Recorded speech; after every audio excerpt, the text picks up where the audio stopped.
Ya, bismillahirrahmanirrahim. Assalamualaikum warahmatullahi wabarakatuh. Selamat pagi semuanya. Semoga semua dalam keadaan sehat walafiat dan siap untuk belajar di sesi kali ini.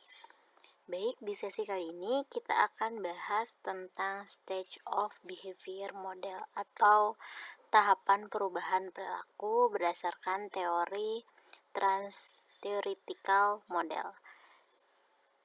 Jadi di trans-theoretical model ini merupakan model teori perubahan perilaku yang dikembangkan untuk tujuan intervensi, promosi kesehatan, atau perubahan perilaku yang lebih efektif.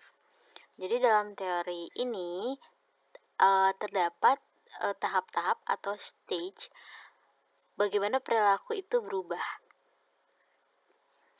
Model ini merupakan suatu perubahan yang disengaja untuk mengambil suatu keputusan dari suatu individu yang akan melibatkan emosi, pengamatan, perilaku, dan melibatkan pula suatu kepercayaan diri. Jadi ini adalah suatu perubahan perilaku yang disengaja, bukan karena diakibatkan oleh suatu reinforcements atau rekayasa lingkungan. Jadi ini benar-benar perubahan perilaku yang didasari seorang individu. Nah, apa saja? Nah, teori ini dikembangkan oleh James Polska dan Carlo di akhir tahun 1970. Pertama, dia mengembangkan dari sebuah perilaku berhenti merokok. Jadi kenapa orang bisa dia berhenti merokok dengan sendirinya gitu, kalau si James dan si Carlo ini akhirnya berkembanglah teori ini menjadi diadaptasi oleh perilaku-perilaku lainnya yang tidak berkaitan dengan perilaku adiktif seperti rokok. Jadi ini bisa diterapkan atau dikembangkan, diaplikasikan pada perubahan perilaku-perilaku lainnya, tidak hanya merokok. Nah, ini biasa ada yang menyingkat menjadi TTM, Trans-Theoretical Model ini disingkat menjadi TTM. Nah, ini dia stage-nya atau tahapannya bagi seorang individu untuk perilakunya dapat berubah. Jadi si James Carlo ini membagi menjadi 5 tahapan pada perubahan perilaku individu. Jadi ketika individu itu mau berubah, maka dia memiliki tahapannya. Pertama, tahapan pre-contemplation atau renungan.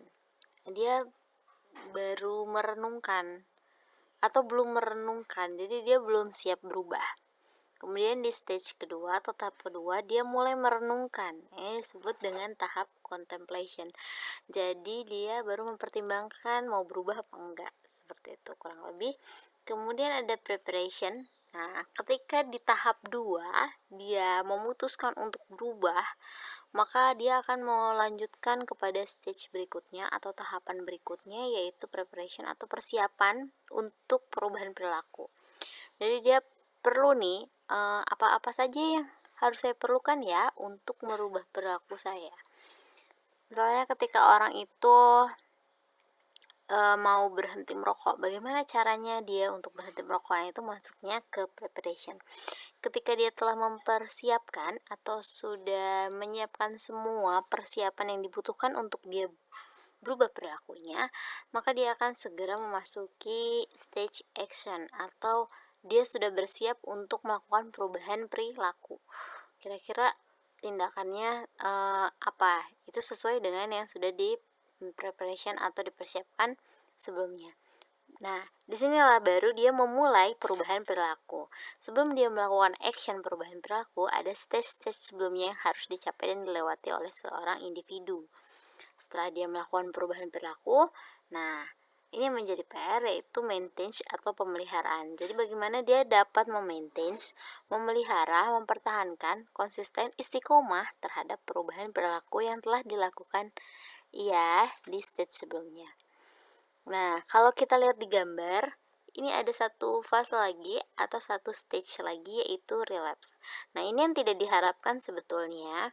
Jadi ketika dia dapat perubahan perilakunya dengan baik, mampu istiqomah ya, jadinya dia tidak perlu relapse atau kambuh atau kembali lagi ke perilaku yang tidak sehat tadi. Jadi dia mampu dan menjaga perilakunya menjadi sangat baik dan tidak berubah kembali ke perilaku awal. Nah, ini berhasil. Namun ketika maintenance-nya tidak baik, akhirnya dia gagal melewati stage maintenance ini, terus akhirnya dia relapse atau kambuh, kembali lagi dia ke perilaku yang tidak sehat. Nah, kita perlu akhirnya mengulang stage itu kembali, mulai lagi dari pre-contamination lagi dan contamination, preparation, action, maintenance lagi. Bedanya ketika dia sudah mengulang perilakunya relapse, dia akan berpikir kenapa saya bisa gagal dalam perubahan perilaku saya gitu. Jadi bukan saya mau melakukan perubahan perilaku atau tidak lagi, tapi ketika dia mau merubah lagi perilakunya, dia harus menganalisis apa-apa saja yang menyebabkan dia gagal. Oke, ini adalah berikutnya ada slide tentang penjelasan lebih rincinya. Pre-contamination atau stage yang pertama atau stage pra-perenungan. Tadi saya katakan di sini si individu belum memiliki niat untuk melakukan perubahan perilaku atau melakukan sebuah tindakan. Jadi bagi perokok dia belum ada niatan pengen berhenti merokok, buat yang obesitas belum kepengen melakukan aktivitas fisik atau menurunkan berat badan, belum ada niat, gak ada niatan. Nah, ini disebut dia masuk stage pertama. Nah, stage ini sangat banyak yang terdapat di masyarakat. Kelompok ini sangat banyak di masyarakat. Jadi kebanyakan di masyarakat tidak memiliki niat atau belum memiliki keinginan untuk merubah perilaku tidak sehatnya, seperti merokok, atau tidak beraktivitas fisik, kemudian tidak ber-PHBS dan lain sebagainya. Ini banyak sekali kelompok ini di masyarakat. Lalu apa yang bisa kita lakukan di kelompok yang seperti ini? Pertama kita harus menyadarkan kepada mereka tersebut bahwa kondisi yang dia alami sekarang atau perilaku yang dilakukan sekarang atau perilaku yang dia yakini benar adalah perilaku yang tidak sehat, perilaku yang beresiko, perilaku yang dapat membahayakan kesehatannya, baik itu masa kini dan juga masa depan. Pertama kita harus menyadarkan dia dulu. Jadi kadang yang kita lihat menjadi sebuah masalah kesehatan belum tentu dilihat oleh masyarakat atau seorang individu lainnya itu adalah sebuah masalah. Jadi kita harus menyamakan persepsi dulu bahwa perilaku-perilaku yang tidak sehat tadi itu merupakan suatu masalah. Jadi kacamatanya yang kita pakai dengan dia harus sama. Jadi kita pakaikan dia kacamata kita supaya penglihatannya dia juga sudut pandangnya sama. Bahwa perilaku-perilaku yang tadi yang tidak sehat itu merupakan masalah yang perlu dirubah.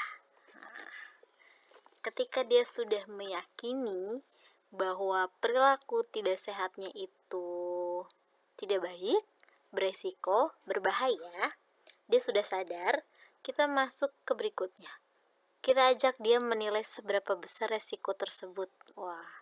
Supaya meyakinkan dia, membuat mereka lebih yakin, lebih bersemangat, atau lebih memiliki tekad untuk melakukan perubahan perilaku-perilaku tidak sehat tersebut. Jadi misalnya perokok tuh tahu nih, kalau dia merokok tuh perilakunya beresiko, bikin ada efek kesehatannya.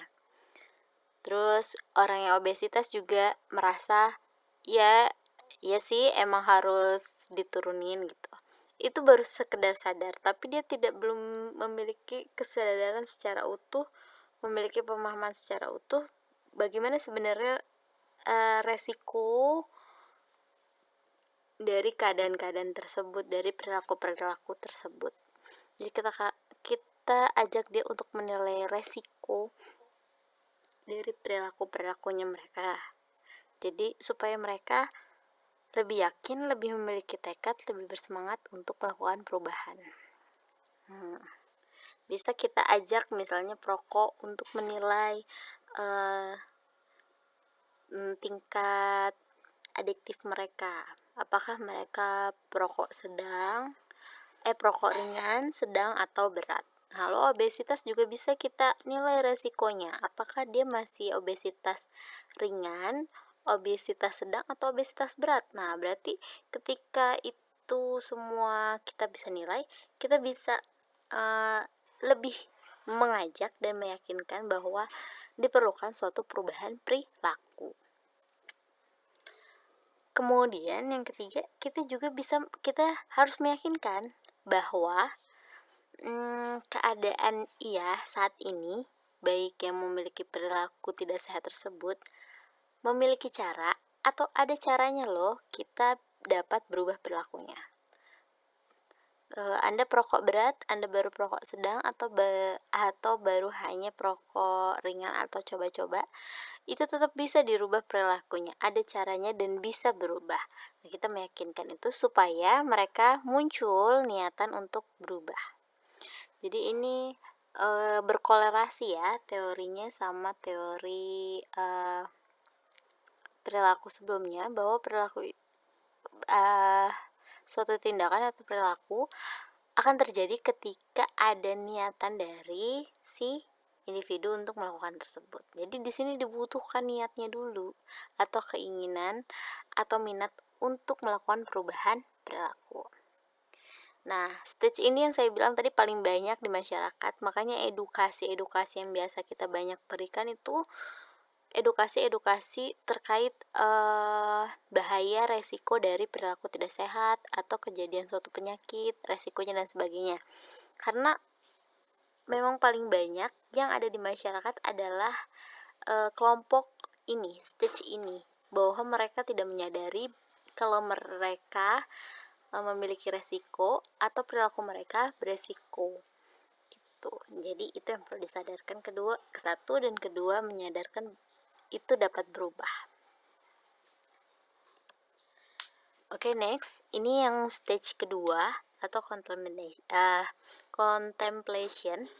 Nah, yang di sini dia sudah mulai ada niat. Ketika yang pertama di stage pertama sudah terlewati, dia sudah sadar bahwa perilakunya beresiko, keadaan ia saat ini juga beresiko, maka dia perlu melakukan perubahan perilaku. Maka dia masuk ke stage 2. Dia sudah mulai muncul niat untuk melakukan perubahan perilaku, tapi entah kapan. Jadi waktunya nggak tahu.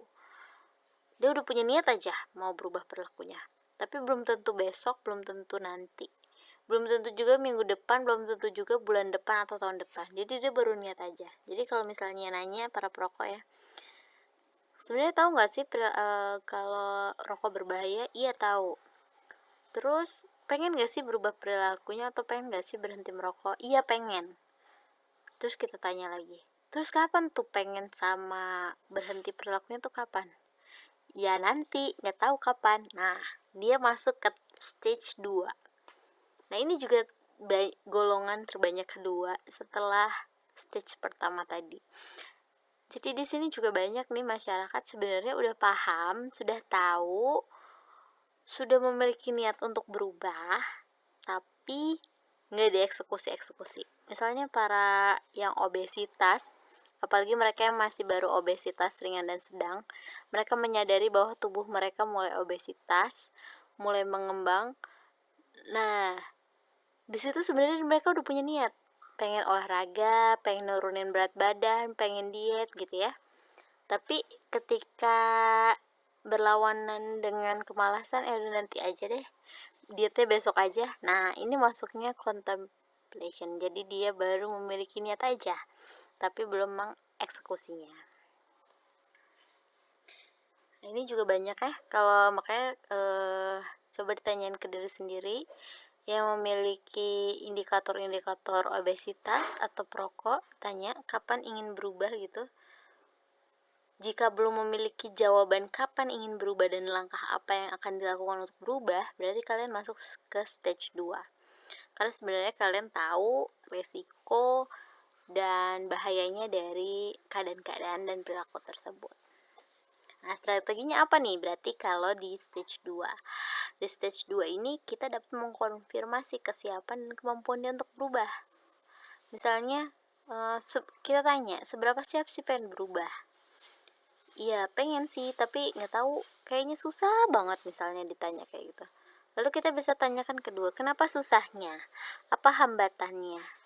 Apa yang mengganjal? Apa kira-kira yang menjadikan sulit untuk berubah perilakunya? Nah, ini dia. Jadi di tahap ini kita akan mengidentifikasi kenapa si niat itu tidak berubah menjadi perilaku. Baru sebatas kepengen, baru sebatas niat, baru sebatas mau aja.